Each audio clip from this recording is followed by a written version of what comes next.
From the Intelfluence headquarters in sunny Scottsdale, Arizona, this is the Intelfluence Influencer Spotlight.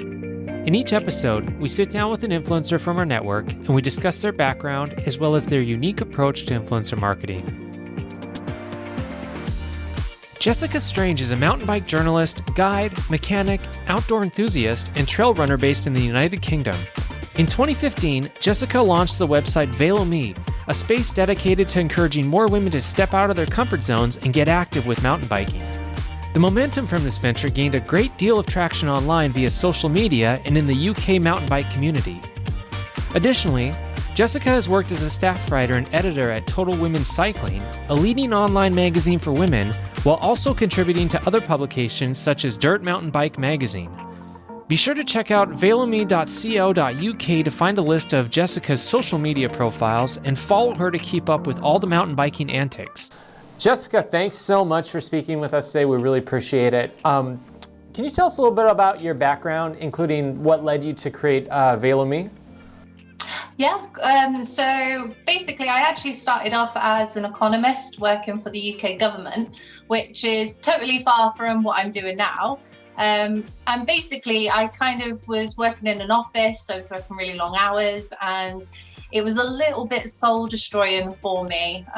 So I decided to actually move away from that kind of public sector work and took some time out, and I didn't really know what I wanted to do so much, so I decided just to try a bunch of new things and try and get some new skills, and in that was mountain biking, but it was mostly to start off as a hobby, and I just got really into it, and I got more into it when I learned that there weren't very many women mountain biking in my area. So I kind of just started Velo Me as really a blog to kind of talk about mountain biking and about why I like it, and reach out to other women in my area and also in the UK who I could speak with. And it kind of just grew from there. So it was kind of like a really happy accident, actually. Wonderful. How long was that transition between the work in finance to being immersed in the mountain biking community and starting the blog? It was probably about 2 years. So I worked for the government for a few years, and then I took about 18 months off. I did some kind of contract and freelance work in that time, but I just wanted to really give myself a bit of breathing space to kind of find something that I was actually passionate about, that I actually enjoyed. And I didn't realize that mountain biking would go from being a hobby to kind of a career. But basically, once my website, Velo Me, kind of took off, that kind of opened up a load more doors where I was getting spoken to by magazines, and people wanted to work with me, and that actually landed me my first writing job at a women's cycling magazine in the UK. And that's kind of where I started and found my feet, and then that was 5 years ago now. So yeah, it's just gone from strength to strength, really. Wow, such a cool story. At what point did you realize, I am an influencer? When was that aha moment? To be honest, I'm not really sure what the definition of influencer is by today's social media standards. But I think it's more that whenever I kind of do any kind of product testing or review, or personally, I really like writing about health, women's health in cycling, and how to work with say your menstrual cycle, how to kind of work with the bike, saddle comfort, all of the nitty gritty stuff I really enjoy. And I think for me, it's when I kind of get responses and comments from my readers saying about how I've helped them to find a really comfortable saddle, or how that they've picked up something new that I've written and they've taken it on board, or even if they've just seen me wear some really nice riding clothes, and then they've said, oh, I've got that because I saw you wear it, which still actually kind of shocks me, because I guess I don't really see myself as an influencer in that mainstream way. But it's always really lovely when people do pay attention to the things that you're putting out there, especially when you help them in some ways. It's the best feeling, really. Absolutely. I wish I knew about your resource a couple years ago when I first got into cycling, because I asked my cycling shop, what's the most comfortable saddle, and they said there isn't one. Yeah. That's true. I mean, the hardest thing about saddles is that men's and women's anatomies are totally different between each other as in genders, but also just variation within genders. And so it's also things like for women, it's about whether you've had children or you've not had children. There's like all these angles and kind of distances between your pelvic bones and your sit bones. Like there's so much science in it. But it's one of those things that as soon as you find a saddle that works for you, it completely transforms the way that you ride and how you feel about riding bikes. So it's something that I always tell people to persist with. Always just keep trying to find that saddle that works for you. Yeah, your answer is very methodical, and I'm even less satisfied with their answer now after hearing yours with the thought put into it. And so on that note, what is your approach to product reviews? So how has your approach evolved over the years? I mean, did you watch other reviewers, or were there specific things, or how do you become an effective product reviewer?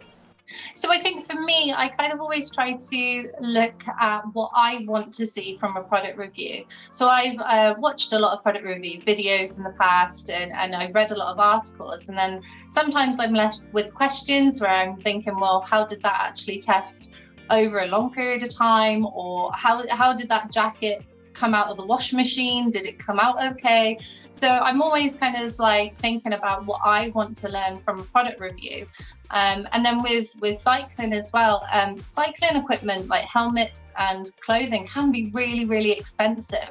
So it's about kind of ensuring that the reader has all the valuable information to them so that they can make an educated decision themselves as to whether they want to invest in something.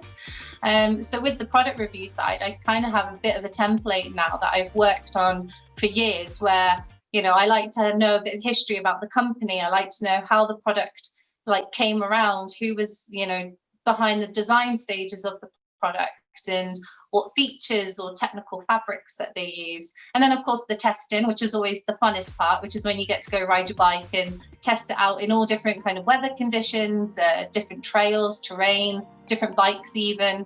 And then after each ride I kind of make notes as to how I felt about that particular thing or how it fared up. And then after a few weeks, that's when I kind of compile all my notes, and then I think, right, I have to turn all these notes into an article now. Absolutely. And if there is any, similar to ours in any capacity, since the pandemic started, bike sales have skyrocketed here. It's so hard to get into a bike shop and get, find product or even get your bike serviced. When I was getting into cycling, I came from kind of the trail runner, road running faction, and I wanted to implement some cycling as cross training. And to me, I found it very intimidating going into it not knowing anything about bikes. And so what advice do you have for new or prospective riders, for getting into it? Where do they even start? So there's a lot of really great resources on the internet if you're looking to, say, start mountain biking or road cycling or gravel or track. There's so many disciplines of cycling as well. There's a wealth of resources online where even just typing into Google mountain biking for beginners will bring up a wealth of guides. But I always find actually there are really good Facebook groups. So for example, on Facebook there's a group called MTB Chicks and Trails. So it's for women only, but it's for women all over the world who are into mountain biking. And there's thousands and thousands of women in this group, and it's just a wonderful, nurturing group. So if you've got a question to say, I'm buying my first bicycle, I've got £1,000 or $1,000 as my budget, can someone help me? There's usually always really friendly people in groups that are willing to help. So yeah, definitely peer review, because I know sometimes the cycling magazines can be full of jargon and they don't go into as much detail. And I know that obviously bike shops can be a bit intimidating because you might think that they're just trying to sell you stuff that may not be right for you. So the internet is the best resource for doing all your research and just for talking to people as well. Even if you reach out to someone who who is a cyclist and you ask them and say, hey, I like what you're doing, can you help me out, please? Definitely, definitely. Man, I just remember it was intimidating. Like, what's a derailleur? What? And then, so when it comes to running a mountain biking resource, managing all your social profiles and everything else that you do, how do you structure your average day so you can still get some quality riding and training in?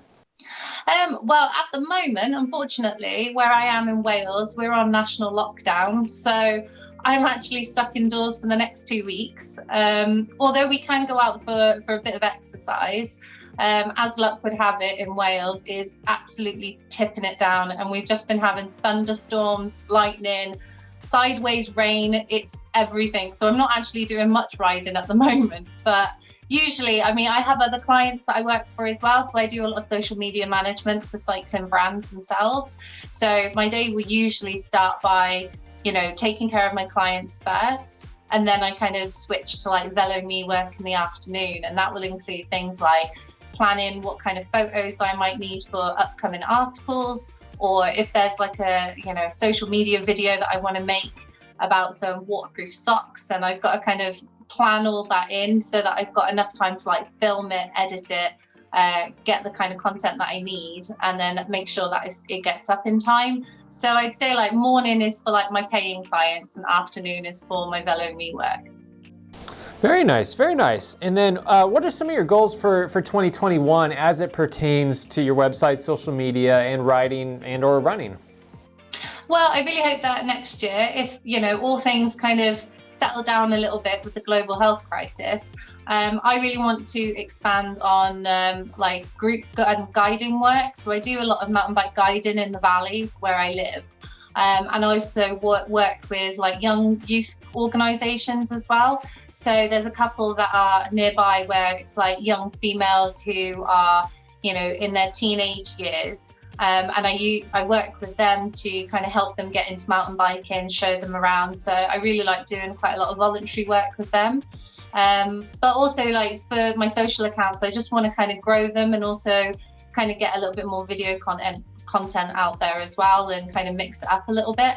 YouTube is something that I do want to kind of grow into as well a little bit, and unfortunately just because of the way this year has panned out, it hasn't really gone to plan so far. So I'm having to kind of restructure and rethink my plan for YouTube going into next year, but that's something that will definitely I'll be doing a lot more of. Want to join Intellifluence as an influencer for free? It's easy. Visit Intellifluence.com, click on the influencers link, and then click on the Join for Free button to sign up. You'll get immediate access to our influencer marketplace where you can browse relevant offers from brands and apply on the spot. Earn cash quickly by referring your friends and family.